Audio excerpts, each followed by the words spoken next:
ان کے دلوں میں بیماری ہے۔ اللہ تعالیٰ نے ان کی بیماری کو اور بڑھا دیا، ان کے لیے دردناک عذاب ہے، اس وجہ سے کہ وہ جھوٹ بولتے ہیں۔ جب انہیں کہا جائے کہ زمین میں فساد نہ پھیلاؤ تو وہ کہتے ہیں ہم تو صرف اصلاح کرنے والے ہیں۔ خبردار،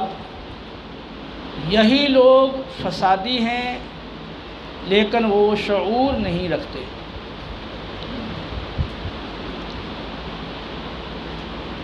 13 آیات، 8 نمبر آیت سے لے کے 20 نمبر آیت تک، یہ 13 آیات احوال منافقین کے بارے میں ہیں، اور ان 13 آیات میں جو مرکزی آیت ہے وہ آیت نمبر 10 ہے کہ ان کے دلوں میں بیماری ہے۔ اب وہ جو نفاق کی بیماری ہے اسی کی وجہ سے باقی جو ان کی حرکتیں یا شرارتیں ہیں وہ اصل اس بیماری کی وجہ سے ہیں۔ تو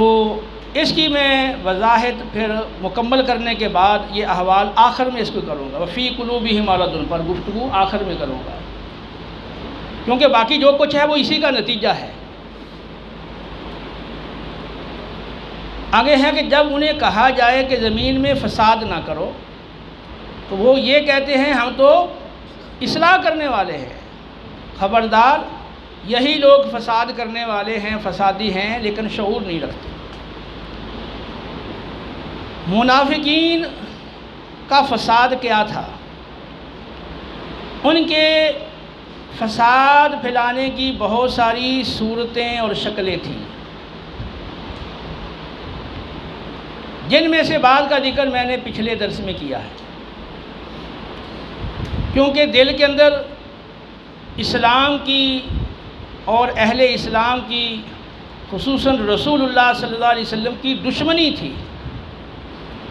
اور دل میں یہ کفر تھا، اور ان کا جو ظاہری عمل ہے احکام اسلام پر وہ صرف اپنے آپ کو مسلمان باور کرانے کے لیے تھا، دھوکہ دینے کے لیے تھا کہ ہمیں مسلمان مانا جائے تاکہ جو مسلمانوں کو فوائد ملے وہ ہمیں بھی ملے، اور مسلمانوں کو جو دفاع ملے وہ ہمیں بھی ملے۔ تو اپنے آپ کو نقصان سے بچانے کے لیے اور دنیاوی مفادات کے حصول کے لیے انہوں نے اسلام کا لبادہ اوڑھا، لیکن دل میں دشمن تھے، اور وہ فساد پھیلانے کی کوشش میں ہر وقت لگے رہتے تھے۔ جب غزوہ تبوک کا موقع تھا تو بڑی تعداد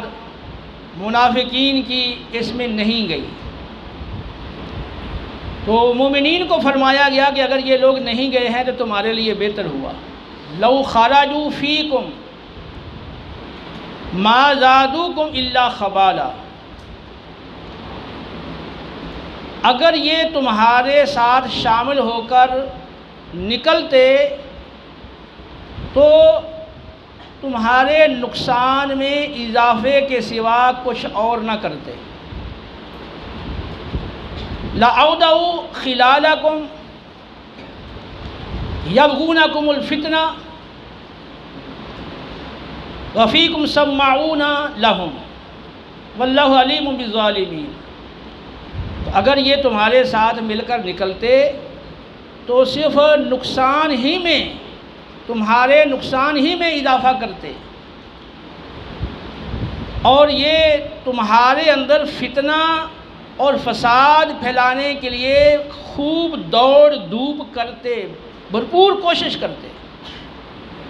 اور ان کے جاسوس اب بھی تمہارے اندر موجود ہیں جو تمہارے راز کی باتیں دشمنوں تک پہنچاتے ہیں، اور اللہ خوب ان ظالموں کو جاننے والا ہے۔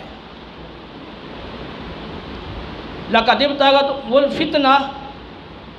اور من قبل، وہ اس سے پہلے بھی فتنہ پھیلانے کی کوشش میں لگے رہتے تھے۔ وقلبوا لک الامور، اور وہ اے حبیب مکرم آپ کے لیے وہ معاملات کو الٹ پلٹ کرنے میں وہ تدبیریں کرتے رہتے تھے۔ حتی جاء الحق وظہر امر اللہ وہم کارہون، اور ان کی یہ فساد پھیلانے کا اور یہ سازشیں کرنے کا سلسلہ جاری و ساری رہا، یہاں تک کہ حق آ گیا، اللہ کا حکم غالب آ گیا، اور وہ ابھی ناپسند ہی کر رہے تھے اور وہ ناگواری ہی محسوس کر رہے تھے کہ یہ اسلام غالب کیوں آ گیا۔ ان دو آیات میں مطلقاً بتا دیا گیا کہ اب بھی یہی کام کر رہے ہیں، پہلے بھی یہی کام یہ کرتے چلے آ رہے ہیں، اور مسلسل تمہارے درمیان فتنہ پھیلانا، فساد کھڑا کرنا، یہی ان کی کوشش پہلے بھی رہی ہے، اب بھی ان کی یہی کوشش ہے۔ جب نبی کریم صلی اللہ علیہ وسلم تبوک کے لیے جا رہے تھے تو اس سے قبل منافقین نے مسجد قباء کے قریب ہی ایک مسجد بنائی۔ ابو عامر نامی ایک شخص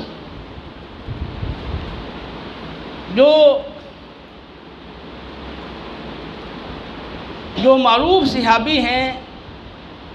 غسیل الملائکہ، ان کے والد تھے اور یہ عیسائی ہو گئے تھے، اور یہ شخص یہاں سے مدینہ سے بھاگ کر ہرقل کے پاس چلا گیا اور اس عیسائی سلطنت سے مسلمانوں کے خلاف مدد چاہی اور ان کو بھڑکانے کی کوشش کی، اور پھر مدینے کے یہودیوں سے، جو مدینے کے منافقین تھے، ان سے رابطہ کیا کہ تم یہاں کوئی مرکز بناؤ تاکہ باہر سے جب حملہ کیا جائے تو اندر سے ہمیں ان کی مدد حاصل ہو۔ اور منافقین نے بھی یہ چاہا کہ ہمارا کوئی ایسا مرکز ہو جہاں ہم بیٹھ کر آپس میں سازشیں اور یہ منصوبے وہ بنا سکیں اور اسلام کے خلاف کوئی باقاعدہ محال قائم کر سکیں، اور باہر سے جب حملہ ہو ان مسلمانوں پر اندر سے ہم ان کے معاون بن سکیں، اور آنے والوں کو جو دشمن ہیں باہر سے مسلمانوں کے، ان کو اندر ہم تحفظ دے سکیں۔ اس کے لیے انہوں نے ایک مسجد بنائی۔ نبی کریم علیہ السلام کی بارگاہ میں آ گئے، یا رسول اللہ ہم نے مسجد بنائی ہے، تو چونکہ جب سخت گرمی یا سخت سردی ہوتی ہے تو بوڑھے لوگ، کمزور لوگ وہ مسجد میں نہیں جا سکتے، تو ہم نے ایک قریب مسجد بنا لی ہے تاکہ لوگوں کو آسانی ہو، تو آپ تشریف لائیں، اس میں نماز پڑھیں تاکہ برکت ہو جائے۔ مقصد کیا تھا بھی جب تک رسول اللہ نماز نہیں پڑھیں گے تو ہماری مسجد کو مسجد تسلیم نہیں کیا جائے گا، اور اس میں لوگ نماز ہی نہیں پڑھیں گے تو ہمارا کام نہیں چلے گا۔ جب نبی کریم علیہ السلام سے عرض کیا تو آپ نے فرمایا کہ اگر اللہ نے چاہا تو جب تبوک سے واپسی ہوگی تو اگر اللہ نے چاہا تو میں نماز پڑھ لوں گا۔ اب جب نبی کریم علیہ السلام تبوک سے واپس آئے تو قرآن پاک کی آیت مبارکہ یہ نازل ہو گئی، وَالَّذِينَ اتَّخَذُوا مَسْجِدًا ضِرَارًا وَكُفْرًا وَتَفْرِيقًا بَيْنَ الْمُؤْمِنِينَ وَإِرْصَادًا لِمَنْ حَارَبَ اللَّهَ وَرَسُولَهُ مِنْ قَبْلُ وَلَا يَحْلِفُنَّ مَا أَرَدْنَا إِلَّا الْحُسْنَى وَاللَّهُ يَشْهَدُ إِنَّهُمْ لَكَاذِبُونَ۔ وہ لوگ جنہوں نے مسجد بنائی نقصان پہنچانے کے لیے، کفر کو تقویت دینے کے لیے، مسلمانوں کے مابین تفریق یعنی تفرقہ پیدا کرنے کے لیے، اور اس شخص کو گھات اور محفوظ جگہ مہیا کرنے کے لیے جو پہلے سے ہی اللہ اس کے رسول سے جنگ کرتا ہوا چلا آ رہا ہے، وہ یہودی جن کو یہاں سے نکال دیا گیا اور جو مدینے سے منافقین بھاگ گئے، اب وہ باہر جا کے سازشیں کر رہے تھے، اور ادھر سے مشرکین مکہ وہ مسلمانوں کے سخت مخالف تھے، ادھر ابو عامر یہ شخص جو عیسائی ہو گیا تھا، اور اس نے عیسائی سلطنت کو مسلمانوں کے خلاف بھڑکایا۔ تو اب ان سب مسلمانوں کے دشمنوں کو تحفظ فراہم کرنے کے لیے اور جب وہ حملہ آور ہوں تو ان کی مدد کرنے کے لیے انہوں نے وہ مسجد بنائی۔ فرمایا والا یحلفن، اب یہ لوگ ضرور قسمیں کھائیں گے۔ اب مسجد بنائی کس لیے ہے؟ کہ مسلمانوں کو نقصان پہنچائیں اور کفر کو تقویت دیں، کافروں کی مدد کریں اور مسلمانوں کے درمیان تفرقہ پیدا کریں، اور جو مسلمانوں کے دشمن ہیں ان کو محفوظ جگہ فراہم کریں۔ اب یہ قسمیں کھائیں گے کہ ہمارا ارادہ تو صرف بھلائی کا تھا، ہم نے تو اچھی نیت سے مسجد بنائی تھی۔ اللہ گواہی دیتا ہے کہ بے شک یہ منافق جھوٹے ہیں، انہوں نے مسجد بنائی ہے نقصان پہنچانے کے لیے، کفر کو تقویت دینے کے لیے، مسلمانوں کے تفرقہ پیدا کرنے کے لیے اور اسلام کے دشمنوں کو محفوظ جگہ فراہم کرنے کے لیے مسجد بنائی ہے۔ اب یہ جو کہہ رہے ہیں کہ ہم نے تو اچھا ارادہ تھا، قسمیں کھا رہے ہیں، یہ جھوٹے ہیں، یہ جھوٹی قسمیں کھا رہے ہیں۔ تو اب یہ فساد پھیلانے کی ایک خاص شکل انہوں نے اختیار کی، جو بہت بڑی ان کی وہ سازش تھی۔ اللہ تعالیٰ نے وحی نازل کر کے ان کی اس سازش کو ناکام بنا دیا۔ رسول اللہ صلی اللہ علیہ وسلم نے پھر اس میں نماز نہیں پڑھی بلکہ اس مسجد کو جلا دیا گیا۔ اسی طرح رسول اللہ صلی اللہ علیہ وسلم کو اذیت دینے والے کلمات اپنی نجی محفلوں کے اندر وہ کہا کرتے تھے۔ وَمِنْهُمُ الَّذِينَ يُؤْذُونَ النَّبِيَّ وَيَقُولُونَ هُوَ أُذُنٌ قُلْ أُذُنُ خَيْرٍ لَكُمْ يُؤْمِنُ بِاللَّهِ وَيُؤْمِنُ الْمُؤْمِنِينَ۔ یہ ان میں سے کچھ لوگ وہ ہیں جو نبی کو اذیت دیتے ہیں، تکلیف دیتے ہیں، اور آپ صلی اللہ علیہ وسلم کے بارے میں کہتے ہیں کہ یہ تو کان ہے، یعنی معاذ اللہ کان کا کچا ہے، جو بھی ان کے پاس آتا ہے تو یہ اس کی بات سن لیتے ہیں اور اس کو سچا سمجھ لیتے ہیں۔ جب ان کے پاس مومنین آتے ہیں تو ان کی بات بھی مان لیتے ہیں، جب ہم منافق جاتے ہیں تو ہم اپنا وہ اسلام کا لبادہ اوڑھ کے وہ باتیں کرتے ہیں تو یہ ہماری باتیں بھی سچی سمجھ لیتے ہیں۔ تو معاذ اللہ کان کے کچے ہیں۔ یہ لفظ جو تھا یہ کان کے کچے ہیں آپ کے لیے، یہ آپ کی گستاخی بھی تھی اور آپ کے لیے تکلیف دہ بات تھی۔ تو ان میں سے کچھ لوگ، کچھ منافقین وہ نبی صلی اللہ علیہ وسلم کو اذیت دیتے ہیں اور کہتے ہیں کہ یہ کان کے کچے ہیں۔ اے حبیب آپ ان کو فرما دو کہ اگر یہ کان ہیں تو تمہارے بھلے کے لیے ہیں، یہ تو عفو درگزر سے کام لے رہے ہیں، تحمل اور برداشت سے کام لے رہے ہیں، تمہاری بات سن کے درگزر کر رہے ہیں۔ ان کو یہ پتہ ہے کہ یہ جھوٹ بول رہے ہیں، اگر فوری تمہاری پکڑ کر لیں، تمہیں سزا دیں تو پھر تمہیں پتہ بھی چل جائے۔ تو اس میں تو تمہارا بھلا ہے، وہ درگزر کر رہے ہیں، یہ نہیں کہ وہ کان کے کچے ہیں۔ ان کے درگزر کرنے کو اور ان کے تحمل کو تم یہ غلط رنگ دے رہے ہو۔ وہ تو یؤمن باللہ، اللہ پر ایمان رکھتے ہیں، وَيُؤْمِنُ لِلْمُؤْمِنِينَ، اور سچے مومنوں کی بات کا اعتبار کرتے ہیں، تو منافقوں کی باتوں کا اعتبار نہیں کرتے۔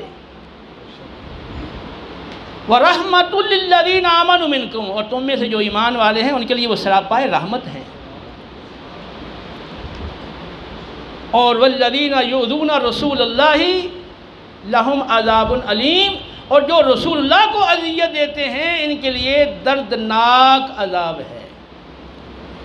وہاں بھی آیا تھا عذاب علیم بما كانوا یکذبون، اور یہاں بھی آیا ہے لہم عذاب علیم،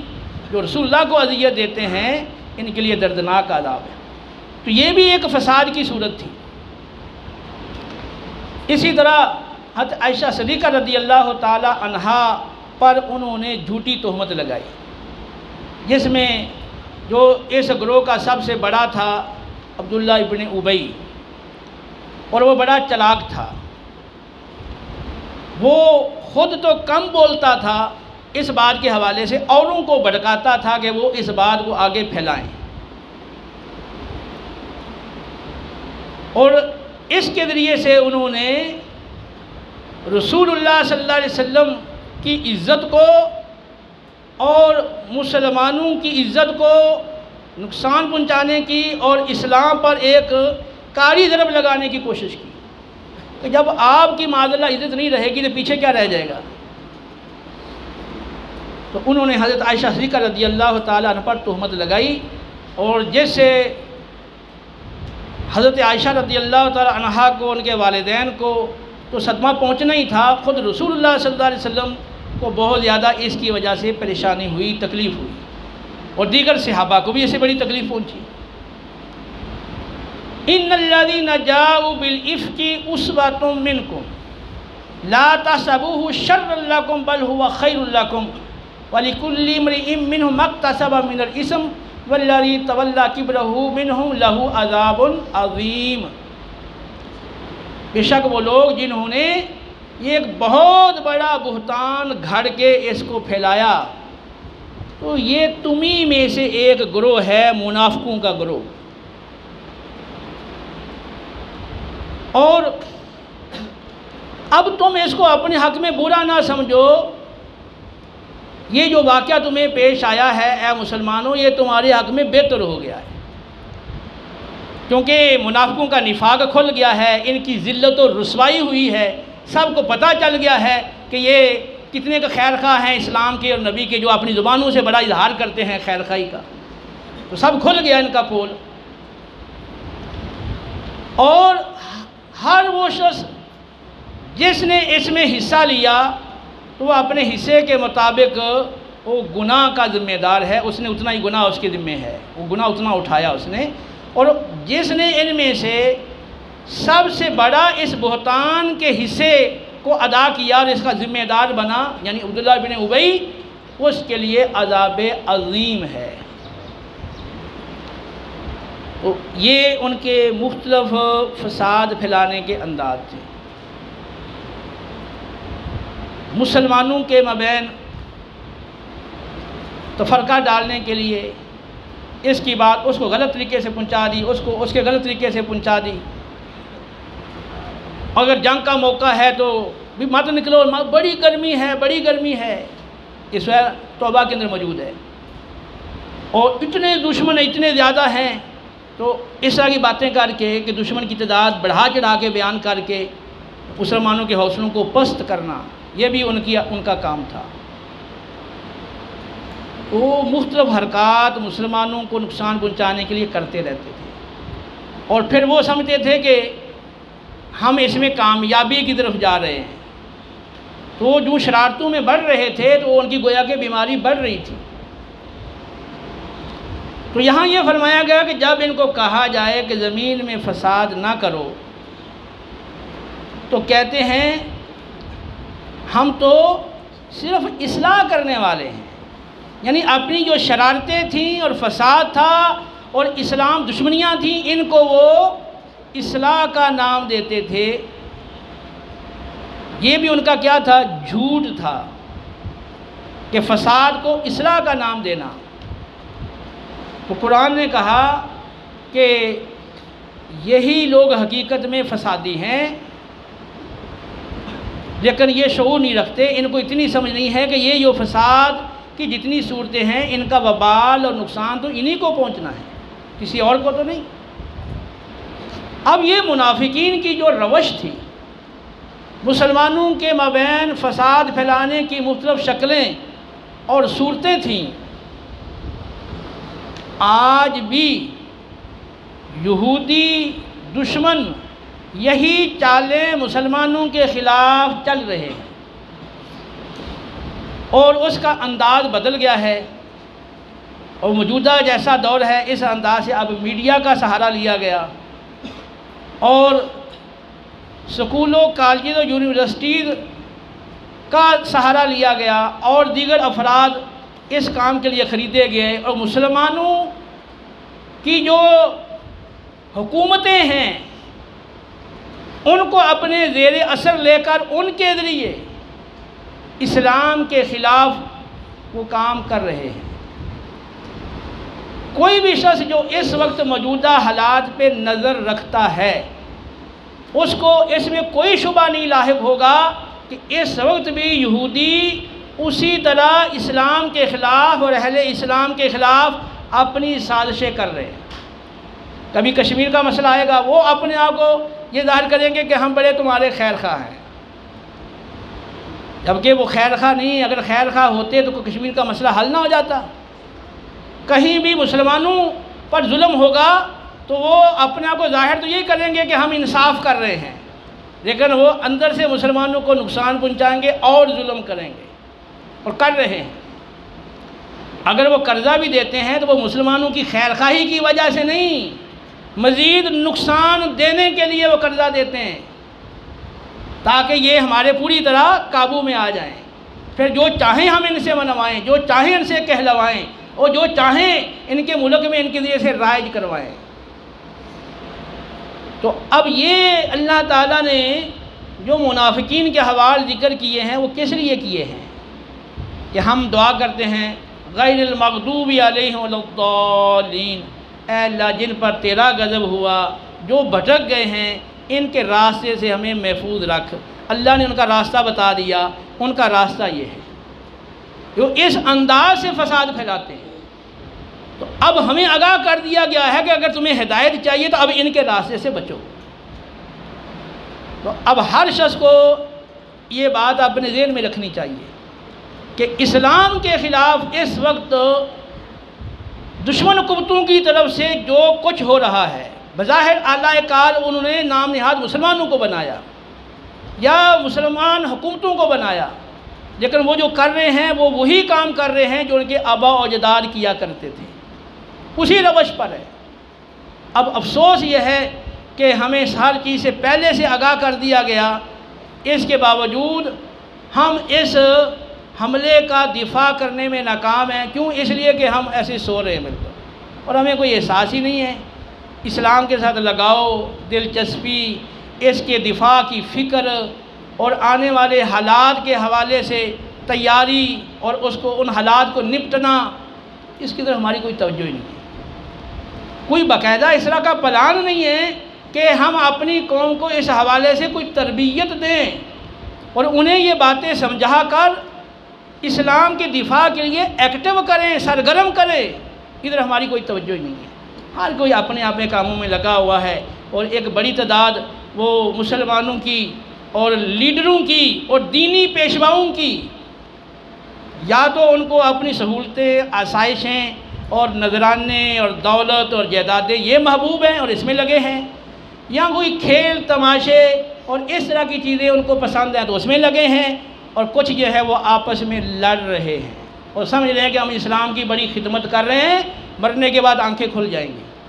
کہ اسلام کا کیا حشر ہو رہا ہے اور کس انداز سے اسلام پہ حملے کیے جا رہے ہیں، اور یہود و نصارہ کس طرح وہ سرگرم ہیں، مشرکین سرگرم ہیں اسلام کے خلاف۔ تو ہمیں کوئی پرواہ نہیں، ہمیں اپنا نفس اور اپنی خواہشات وہ ہماری مقدم ہیں اور وہ ہماری ترجیح ہیں۔ تو کاش اللہ ہمیں عقل سلیم دے، ہم پچھلی کوتاہیوں سے توبہ کریں، غفلت سے توبہ کریں، اور قرآن نے جو ہمیں روشنی دی ہے اس روشنی میں ہم چلیں، اور صحیح معنوں کے اندر نبی کریم علیہ السلام کے غلام اور وفادار بن کر، اور صحیح معنوں کے اندر مخلص اور سچے مسلمان بن کر اطاعت و فرمانبرداری کا راستہ اور انعام یافتہ بندوں کا راستہ اختیار کریں، اور اسلام کا ہر لحاظ سے، ہر پہلو سے، ہر محاذ پر دفاع کے لیے تیار بھی ہوں اور آگے تیار بھی کریں۔ اللہ ہمیں عمل کی توفیق دے۔ وما علینا الا البلاغ المبین۔ سبحانک اللہم و بحمدک، اشہد ان لا الہ الا انت، استغفرک و اتوب الیک۔